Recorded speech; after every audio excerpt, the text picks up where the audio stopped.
Olá, mundo do samba, lá canal de São Paulo, sejam bem-vindos ao podcast Sampa Samba.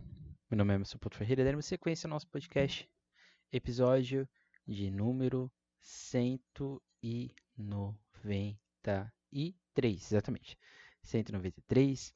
Estamos caminhando aí ao nosso episódio 200 e hoje teremos sequência ao nosso podcast falando sobre o dossiê de patrimônio, né, que o samba de bumbo paulista, né, adquiriu rolou, adquiriu do IFAM no final de 2024, em um processo que começou em 2019, né, e teve a finalização, né, dos trâmites, né, de toda a realidade patrimonial no final de 2024. Daqui a pouco a gente vai explicar aqui os contextos e outras coisas mais sobre o assunto, ok? Mas antes, deixe seguir sobre essa depressão e assim por diante. E amanhã não, sábado, a gente vai ter o nosso evento Carnaval de São Paulo com Patrimônio, Cidade, Política e Sociedade, que vai acontecer a partir das 14 horas, né, 2 horas da tarde, na Casa Carolina Maria de Jesus, Rua Dona Ana Pimentel, 229, Água Branca. O evento contará aí, portanto, com sete apresentações de pesquisadores de mais diversos tipos, pessoas que não são, nem todos são da área de pesquisa, efetivamente, mas que vão estar aqui contribuindo com o nosso evento. O Felipe Gabriel, a Marília Belmonte, o Gleuson Pinheiro, a Renata Siqueira, a Lucilena, o Zulu e o Ronaldo Junqueira. Né, os 7 aí vão estar aí performando a partir das suas vozes e a partir dos seus conhecimentos sobre o patrimônio na realidade de memória, de cidade e de velha guarda. E na abertura do evento, a gente vai ter aí o documentário Ninho das Águias, esse sim, que vai ser lançado amanhã aqui no Sambistas da Depressão, documentário sobre a quadra da Nenê de Vila Matilde, e é basicamente isso.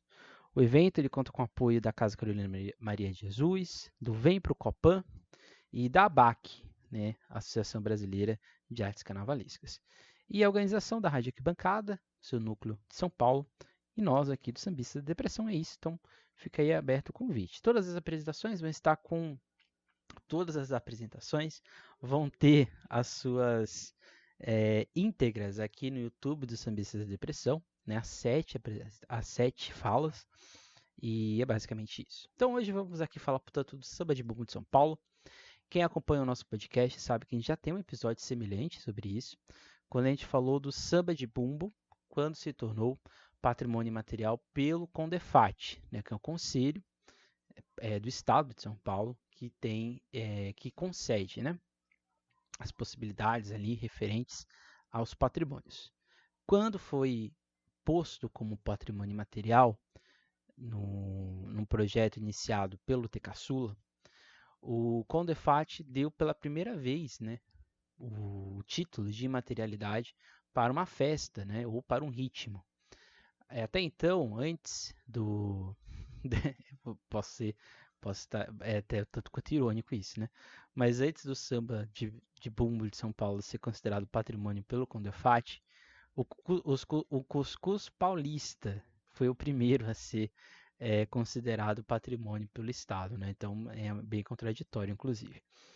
Mas o fato é que o samba de bumbo ele tem uma participação muito importante dentro da construção de ritmo do Brasil, no ritmo de São Paulo, né, a cidade como um todo. Toda vez que eu mexo no microfone, a luz agora tá se movimentando, né? Espero que ela não queime na minha cabeça. Né? Quem está no YouTube está percebendo que a luz tá tendo suas loucuras aqui em cima de mim. Mas basicamente é isso, né? Então o dossiê ele tem um ponto muito importante, eu acho que é importante a gente frisar e colocar aqui como um aspecto a ser posto, é exatamente o que é o termo, né, e o que é o samba de bumbo como todo, né?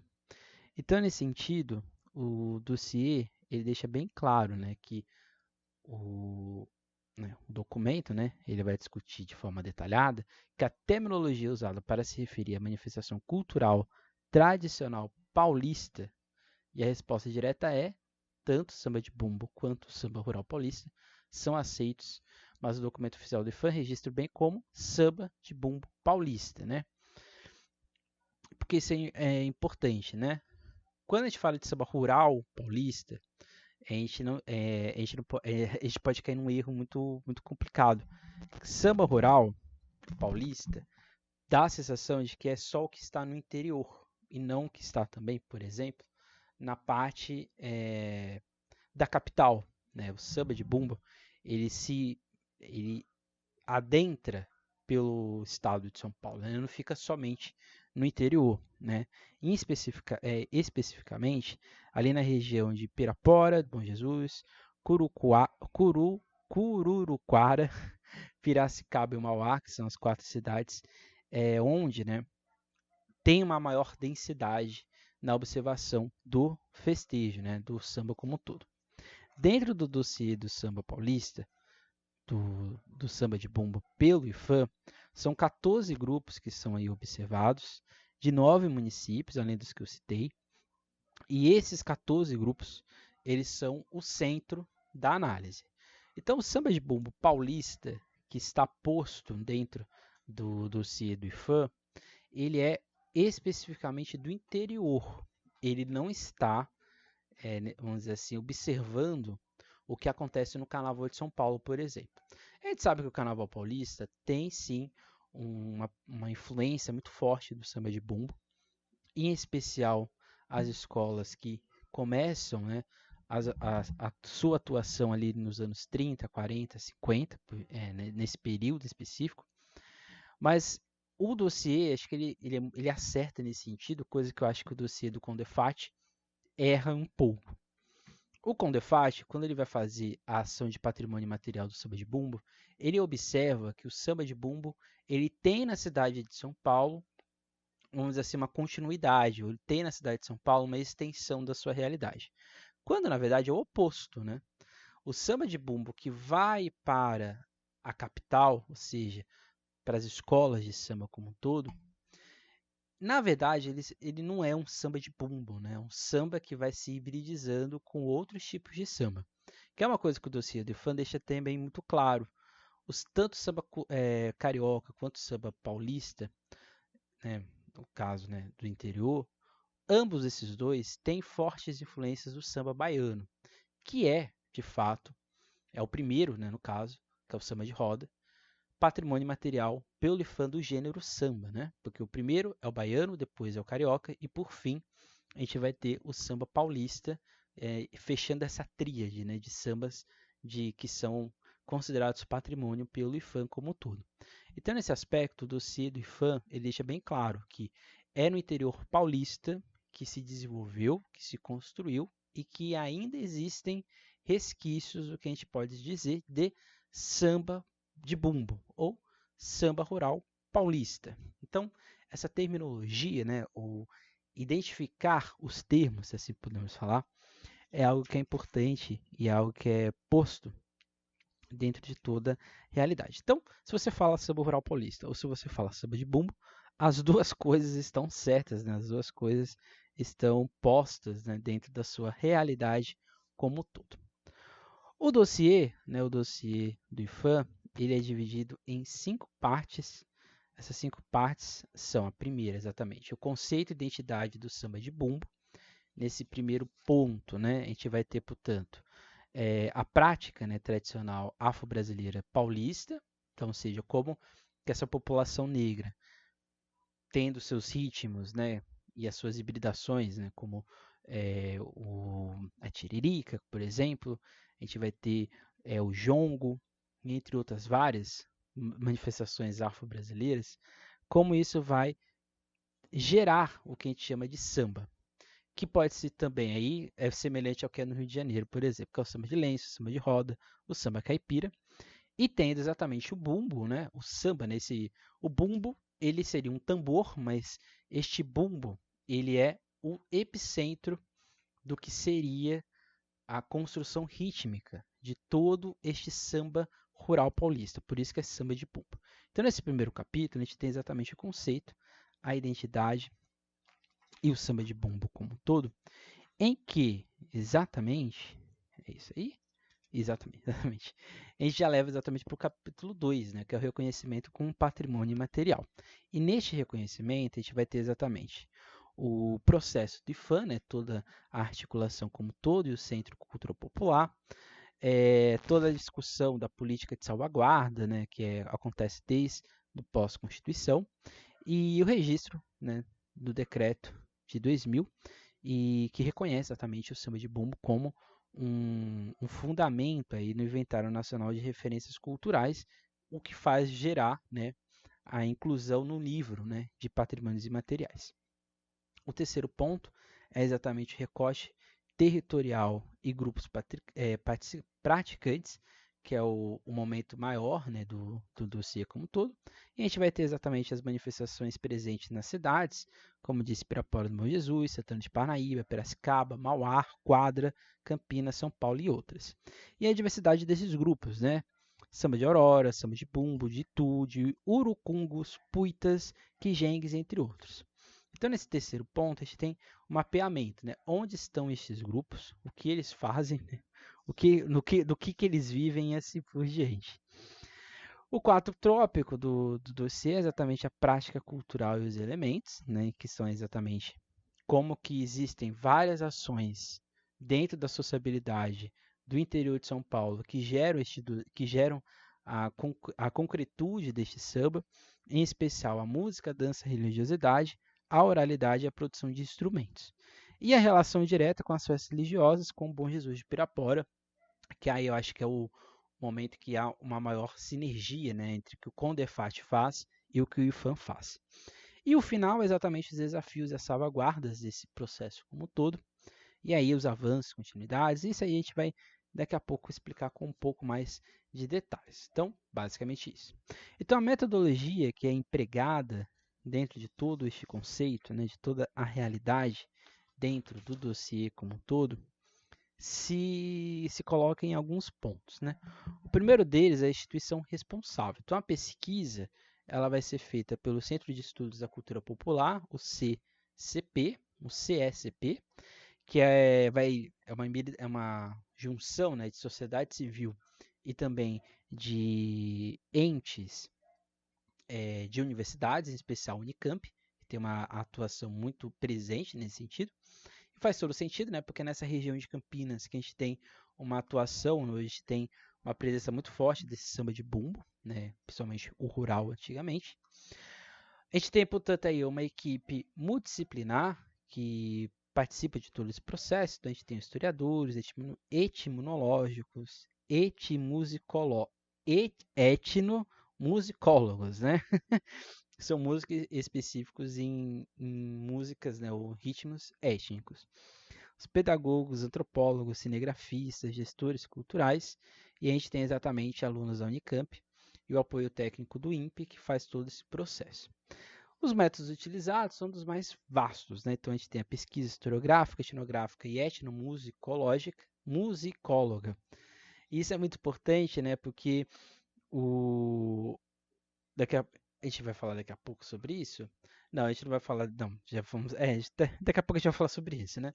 Mas a pesquisa, né? O início da pesquisa é no final de 2019.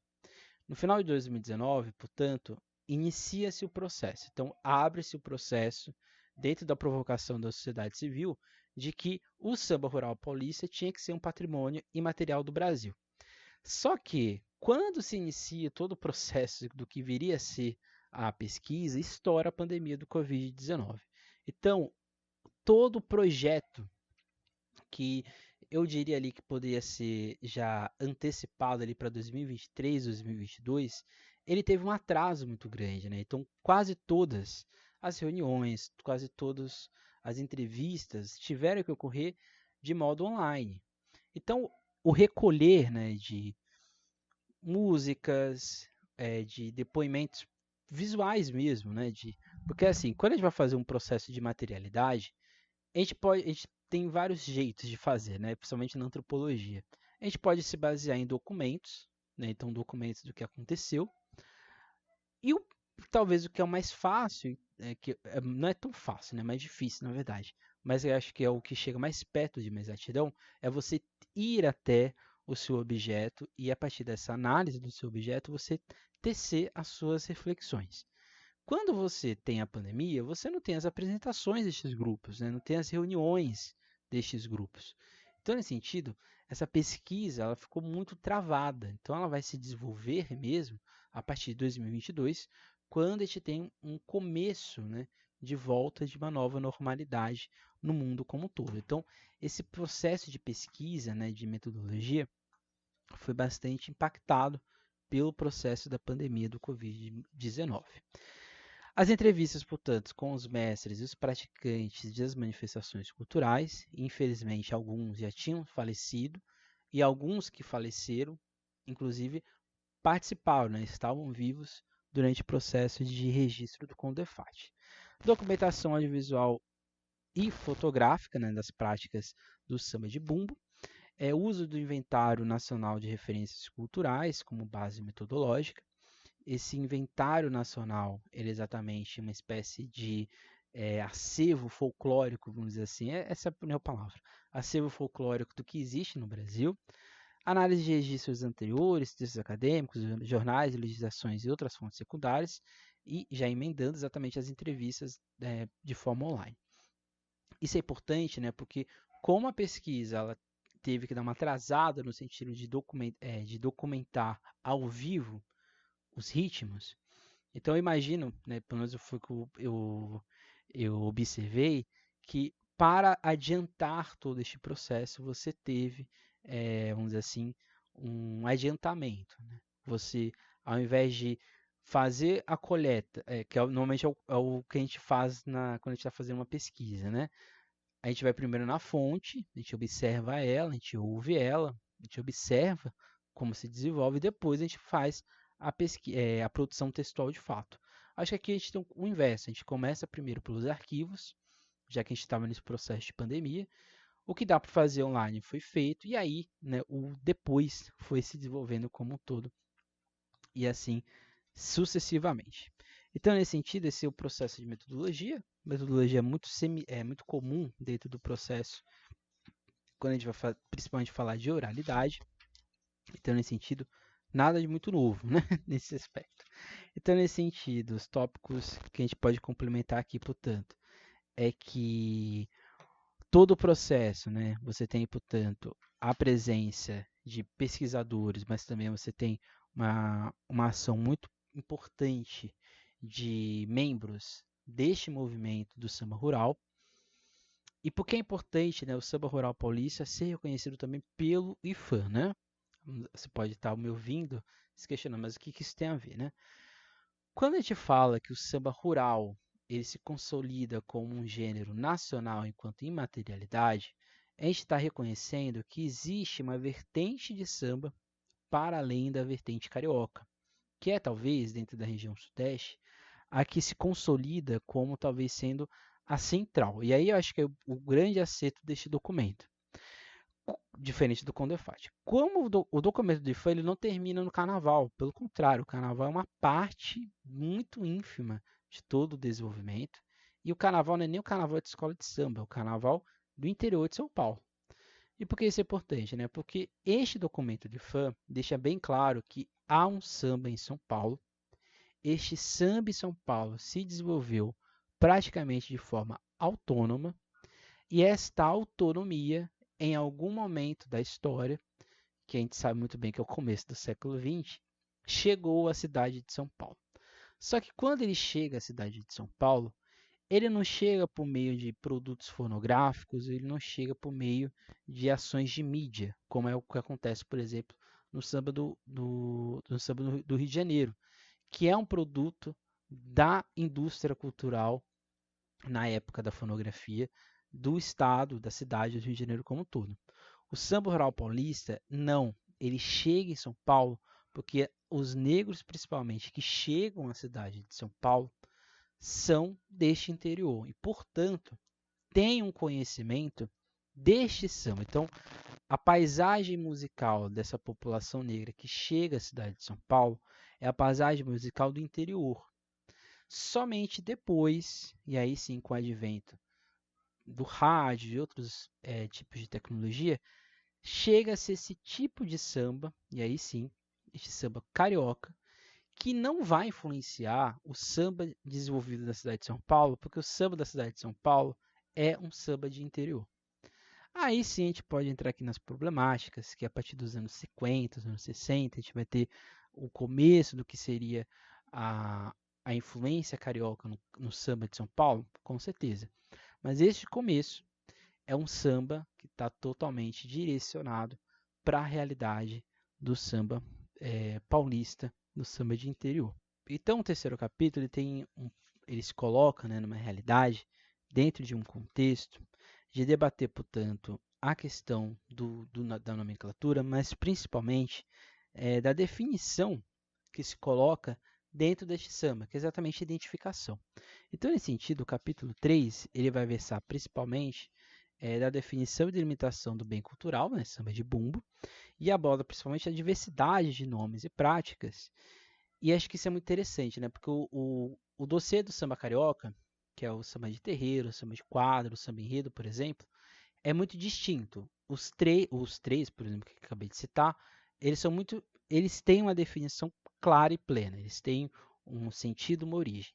Em São Paulo, não. Você tem o samba de lenço, o samba rural, esse por diante, samba de bumbo. São vários nomes, mas todos eles são a mesma coisa, vamos dizer assim, entre aspas. Então, a delimitação deste tema é muito complexa.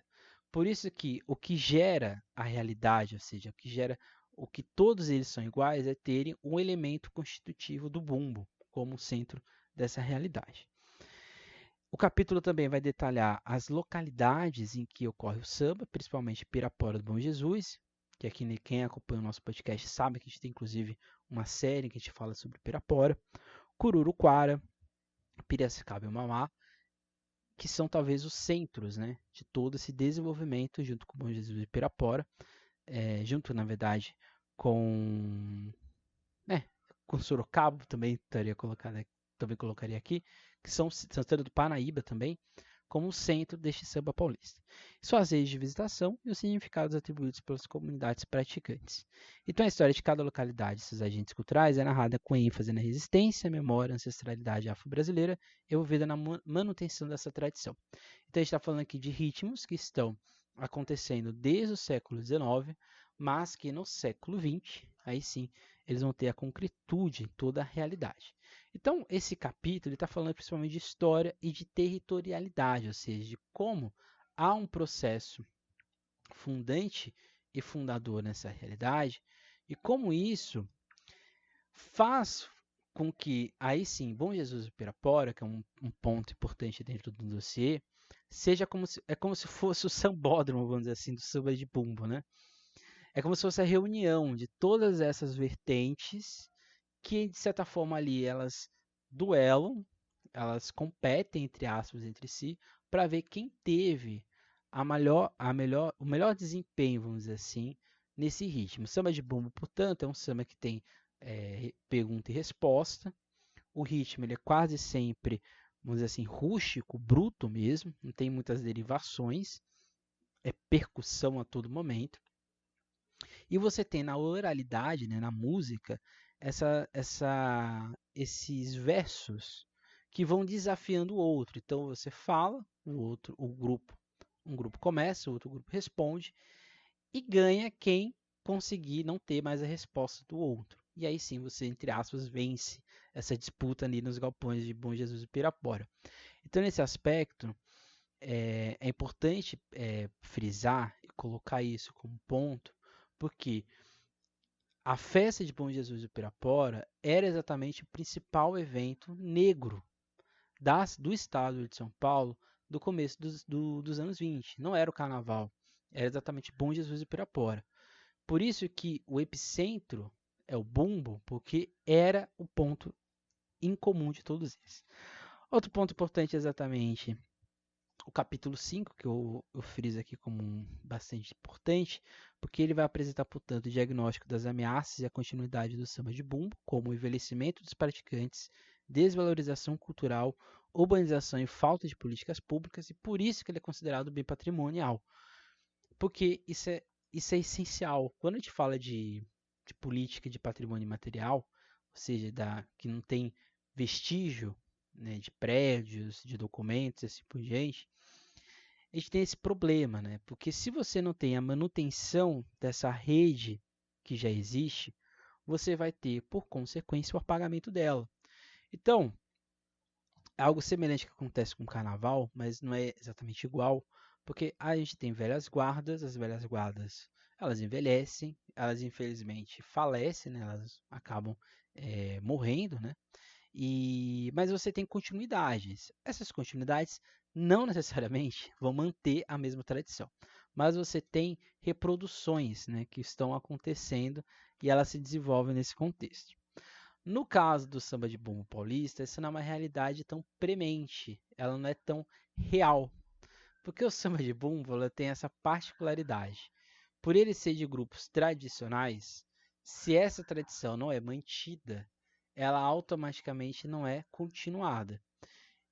E é o que a gente chama, principalmente no interior, que é um problema geracional. Né? No interior de São Paulo, mas no interior como um todo, a gente não tem mais uma população de jovens tão preocupadas em manter tradições.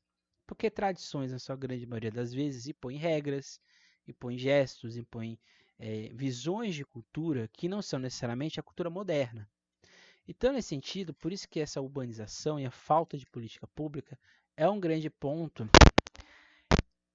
e é um ponto essencial dentro do processo do que a gente está estudando, do que a gente analisa do processo mesmo eh, de reconhecimento da materialidade. A gente está tendo aqui alguns intercalços, porque acabou de passar um gato aqui, ele praticamente voou em cima de mim, mas sobrevivemos aqui à gravação como um todo. E nesse sentido, portanto, as respostas, né, elas vão propor medidas imediatas de médio e longo prazo, normais de salvaguarda, que inclui a valorização e transmissão intergeracional, o registro audiovisual, inclusão nas escolas, criação de redes colaborativas e apoio institucional. E o objetivo é exatamente assegurar a sobrevivência, visibilidade e a transmissão dessa manifestação cultural, promovendo seu reconhecimento no patrimônio vivo como um todo. Então, nesse aspecto, o carnaval ele se coloca como um ponto aí dentro do processo do patrimônio, mas não o carnaval necessariamente o carnaval que a gente conhece de escola de samba, mas sim o carnaval de Santana de Parnaíba, que é talvez um dos carnavais mais importantes aí do estado de São Paulo. Então a relação entre o samba de bumbo e o carnaval está documentada no dossiê como parte importante da vivência cultural paulista. Segundo o material, o samba de bumbo se manifesta também em contextos carnavalescos, especialmente Santana do Parnaíba, onde são construídos bonecões, confeccionados instrumentos específicos e organizados cordões de rua, combinando a musicalidade tradicional com a alegria carnavalesca. Por que não carnaval de escola de samba? Porque tem um ponto muito importante. Nenhuma escola de samba de São Paulo manteve o estilo de samba de bumbo. E por um motivo muito simples, quando a gente tem ali no final dos anos 60, entre aspas, a mudança de um ritmo para o ritmo carioca e não necessariamente para o ritmo paulista, a gente tem, consequentemente, o fim deste samba de bumbo. Então, o samba de bumbo ele deixa de ser um samba do Carnaval de São Paulo no, vamos dizer assim, 1968, mas a partir dos anos 70. Já não é mais, não existia, mas quando as escolas deixam de ser cordão, o que restava, e que já não era pouco, já não existiu mais. Então, por isso que o samba de escola de samba não é posto como um samba de identidade do samba paulista, e por um motivo muito simples, né? O samba de interior, né, o samba rural, ele se manifesta em Santana de Parnaíba no carnaval, porque em Santana de Parnaíba, para você ter uma música dentro do carnaval, ela tem que ser autoral, ela tem que ser inédita, e ela tem que seguir esses ritmos, esses ritos, né, e essas tradições. Então, entre aspas, né, o subgênero que é considerado também um patrimônio imaterial do Brasil é o Carnaval de Santana de Parnaíba. Não estou fazendo críticas aqui a quem considera o Carnaval de São Paulo como um patrimônio imaterial. Ele é, de certa forma, ele não deixa de ser um patrimônio imaterial, mas ele é totalmente oposto a esse tipo de carnaval que está tendo aqui no interior, que aí sim eu acho que é um carnaval mais tradicional, que tem os seus ritos, né? Por exemplo, os bonecões, os instrumentos de bumbo, que são talvez o ponto essencial da festa, né? Os instrumentos, eles se colocam aí sim como um elemento constitutivo que está acontecendo desde o século XIX, que até hoje se manifesta. E são eles, portanto, o bumbo do samba, que é o instrumento central, tocado com o corpo inclinado e uma baqueta, marcando um ritmo forte e cadenciado, que é aquele que, o que seria, né? Ele, ele é deitado, mas para a escola de samba ele ficou em pé, né? E esse bumbo que a gente teria em São Paulo, ele era muito menor, né? Não era do, nem existe mais esse bumbo, infelizmente. Poderia voltar, quem sabe um dia, né? Se você é um mestre de bateria ousado, quem sabe você não coloca um bumbo. O pandeiro e o tamborim, que marca o contratempo e complementa a base rítmica. O reco-reco, cuíca e chocalhos, que usados em alguns grupos reforçando a percussão com variações locais. A viola e o cavaquinho, algumas manifestações são usadas para acompanhar o canto, embora o samba de bumbo seja mais percussivo, né? Esses três elementos, né, o bumbo, o pandeiro e o reco-reco, cuíca e chocalhos, são os epicentros. Normalmente, o samba de bumbo lá no começo era só bumbo, depois que você vai inserindo os outros instrumentos como um todo. A salvaguarda, né, todo o processo posto para salvar ou para manter o samba paulista, o samba de bumbo como elemento ainda ativo, se coloca em três elementos, né? O diagnóstico de risco e ameaça, então a descontinuidade, o envelhecimento, aquilo que a gente acabou de falar, e acho que isso é muito importante. Dentro do documento, a importância da escola, a escola de ensino básico, né? Fundamental 2, Fundamental 1, ensino médio. Por quê, né? Se a juventude não tem mais o contato com o samba de bumbo, porque ela não vê ele, então é a escola que tem que ser a responsável, talvez, por mostrar para este jovem que há este tipo de samba e que este tipo de samba é elemento constitutivo da identidade da cidade, do grupo, do estado em que ele está envolvendo. Mas perceba que quando isso se torna nacional, é um reconhecimento de que este tipo de samba, este tipo de música, ele é uma música do país. Então, por isso, ela tem que não só ficar contida em São Paulo, talvez ela mereça estar também como elemento fora dele como um todo. O segundo ponto são as medidas imediatas, né? Que é a criação de espaços de transmissão do saber, oficinas, encontros e escolas de samba, e aqui entra a escola de samba, apoio e participação do grupo em festividades e eventos públicos, registro audiovisual, publicação de materiais didáticos e divulgação. Por isso que é importante, né, principalmente se você é da imprensa e está me ouvindo, relatar, né? Relatar não, né? Armazenar, guardar falas, apresentações de velha guarda, porque quanto mais a gente tiver esse material, melhor a gente vai ter registrado o que era este samba, pelo menos o samba que a gente está tendo aqui neste século XXI, para as próximas gerações. Mas por que a escola de samba entra aqui? Porque a importância dos festivais, né? Os festivais, quando eles acontecem, normalmente a gente prioriza quem é mais, vamos dizer assim, quem está no hype. Mas quando a gente começa inserindo aos poucos o samba de bumbo dentro dessa realidade, a gente começa um resgate deste passado. E aí eu acho que entra a escola de samba e eu acho que é um grande acerto. Por que a escola de samba entra aqui com um processo de salvaguarda?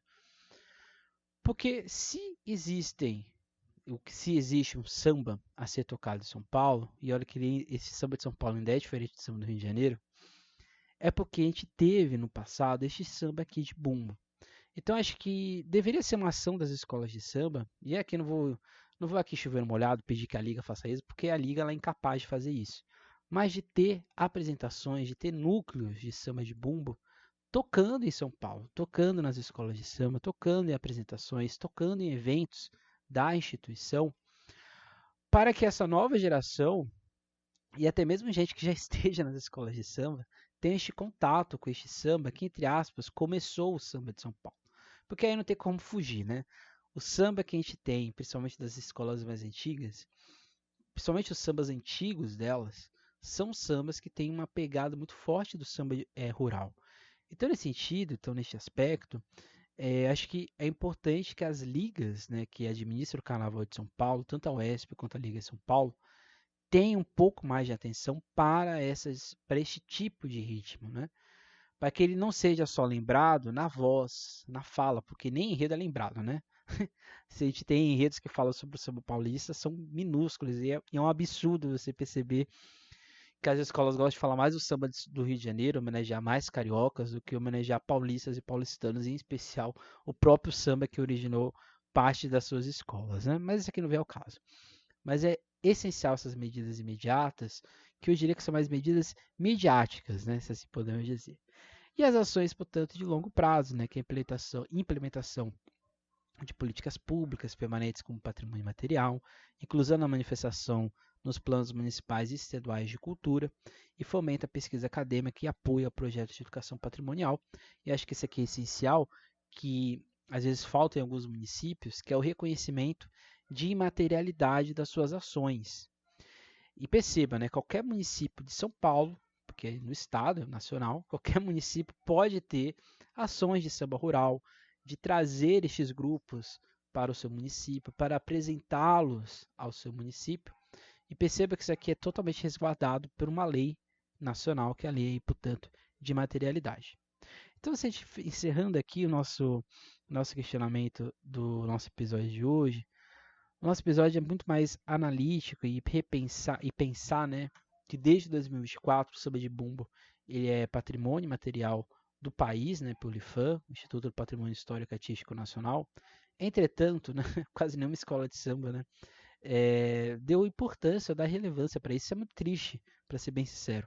Eu acho que as escolas de samba de São Paulo, elas querem não ser conhecidas como cópias do Rio de Janeiro, mas elas são muito mais identificadas com o Rio de Janeiro, com que a própria cidade, com o próprio estado de São Paulo. Quando as escolas de samba de São Paulo dão as costas para o samba rural paulista, ela dá costas exatamente para um carnaval que acontecia até os anos 60. Este carnaval da São João, da Anhangabaú, e às vezes até no Ibirapuera, este samba que existia na cidade de São Paulo era um samba de interior que foi pouco a pouco tendo que se adaptar ao samba carioca para ele ser rentável. E eu acho que esse é o grande problema, né? Quando você começa a ganhar dinheiro, você começa a esquecer da sua origem. Eu acho que muitas escolas, principalmente as 5 mais antigas da cidade, elas estão se perdendo na sua origem exatamente porque elas querem lucrar e elas são totalmente certas, né? Elas têm que lucrar. Mas virar as costas para o seu passado é um grande erro. Principalmente Vai-Vai, Peruche, Lava-Pés, Camisa, que talvez sejam as escolas que têm mais ligação com o samba rural paulista. Não cito aqui a Nenê, porque a Nenê não era tão paulista, né? A Nenê era carioca, né? Inclusive a Nenê é o que vai gerar a carioquização do samba de São Paulo. Mas isso aqui não é o caso. Mas eu acho que essas escolas não são obrigadas a falar de samba rural paulista, mas eu acho que o Carnaval de São Paulo deveria olhar mais para o samba rural paulista, seja trazendo esses grupos para os seus eventos de quadra, ou seja até mesmo sendo pontos de enredo. Acho que só a Mocidade de Ilha da Moca e a Mocidade Alegre já citaram o samba rural paulista, né? Quase nenhuma outra citou. A Tucuruvi de forma bem assim rápida, como se fosse piscar de olho.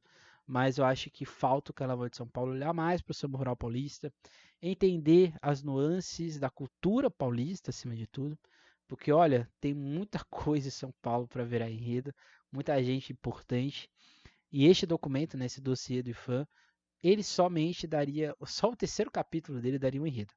Mas cada capítulo, inclusive, daria um enredo. Mas ele todo é digno de um enredo, de escola do grupo especial, do grupo de acesso. Dá para se gerar um material interessante. Basta as escolas, os carnavalescos saírem da sua zona de conforto e se desafiarem, né? Acho que falta isso para os carnavalescos de São Paulo, né? Saírem do seu quarto com ar-condicionado e adentrar o interior, né? São Paulo é conservador, gente, mas a cultura de São Paulo não é conservadora. Principalmente a cultura popular, ela tá longe de ser conservadora. É isso, gente. Esse foi o nosso episódio de hoje. A gente sempre termina com provocando pessoas, né? Mas esse é o nosso objetivo. E esse é o nosso episódio de hoje. Sábado, portanto, a gente vai ter o evento aí, o Carnaval de São Paulo com Patrimônio, Cidade, Política e Sociedade. E começa às 2 horas na Casa Carolina Maria de Jesus, Rua Dona Ana Pimentel, 229 Água Branca. A melhor forma de chegar nele na casa, né?